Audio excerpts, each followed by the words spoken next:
Hi అండి, నమస్తే. Welcome back to Anusha సోమ్ రెసిపీస్. ఇవాల్టి వీడియోలో నెయ్యిని ఇంట్లోనే ఏ విధంగా ప్రిపేర్ చేసుకోవాలో ఈ వీడియోలో చూపించబోతున్నానండి. అంతేకాకుండా 10 నిమిషాల్లో నెయ్యిని ఇంట్లోనే చాలా ఈజీగా ప్రిపేర్ చేసుకోవచ్చు అనమాట. స్వచ్ఛమైన నెయ్యిని నేను చెప్పే టిప్స్ ట్రిక్స్ ఫాలో అయ్యారంటే మీరు కూడా ఇలా చేసేయొచ్చండి. సో ప్రాసెస్లోకి వెళ్ళిపోదాం. నేను ఇక్కడ పెరుగు మీద మిగడం తీసుకున్నాను. ఒక 15 రోజుల నుండి స్టోర్ చేస్తున్నాను అనమాట. మీకు వీలైతే పెరుగు మీద తీసుకోవచ్చు, లేదంటే పాల మీద తీసుకున్నా పర్లేదన్నమాట. డైలీ పెరుగు మీద ఉండే మీగడని తీసుకొని ఫ్రిడ్జ్లో పెట్టుకోండి. ఇలా తీసుకున్న మీగడని మనం 10 రోజులు 15 రోజులకు ఒకసారి నెయ్యిని ప్రిపేర్ చేసుకోవచ్చు అనమాట. అలా అయితే చాలా సింపుల్గా అవుతుంది. ఇలా తీసి పెట్టుకున్న మీగడని మిక్సీ జార్లో వేసుకొని గ్రైండ్ చేస్తున్నాను. మిక్సీ జార్లోకి ఫస్ట్ హాఫ్ వేస్తున్నాను. మొత్తం ఒకేసారి వేస్తే చిందుతుందనమాట. సో అందుకని హాఫ్ వేసుకొని గ్రైండ్ చేస్తున్నాను. 1 మినిట్ గ్రైండ్ చేసిన వెంటనే క్రీమీ స్ట్రక్చర్ వస్తుందన్నమాట. ఇలా క్రీమీ స్ట్రక్చర్ వచ్చిన తర్వాత హాఫ్ గ్లాస్ వాటర్ యాడ్ చేసుకొని మరొకసారి గ్రైండ్ చేసుకోండి. గ్రైండ్ చేసేటప్పుడు మిక్సీ 1లో ఉంచి మాత్రమే గ్రైండ్ చేయండి, లేదంటే చిందుతుంది. మ్యాక్సిమం 1 మినిట్లో వెన్నపూస పడిపోతుంది.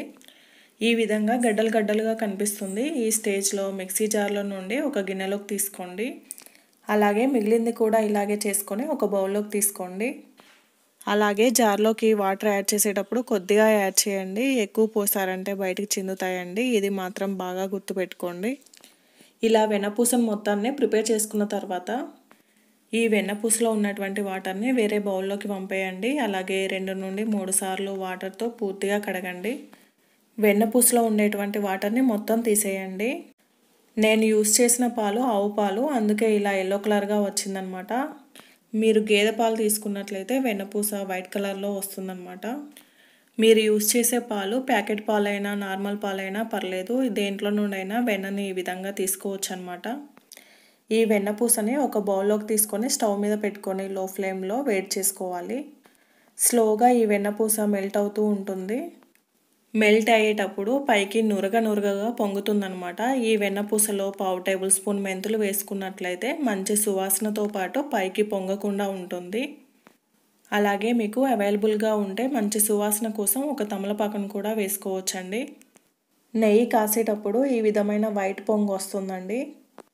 ఆవు పాల వెన్నపూస 5 మినిట్స్లో తయారవుతుంది. అదేవిధంగా గేదె పాల వెన్నపూస 10 నిమిషాల దాకా టైం పడుతుందండి.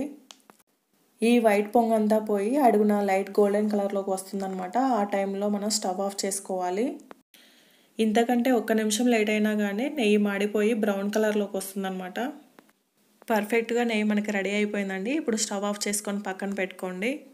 కొద్దిగా చల్లారిన తర్వాత ఒక బౌల్లోకి యాడ్ చేస్తున్నాను. పూర్తిగా చల్లారిన తర్వాత మనం ఫ్రిడ్జ్లో పెట్టుకుంటే ఎక్కువ రోజులు స్టోర్ చేసుకోవచ్చండి.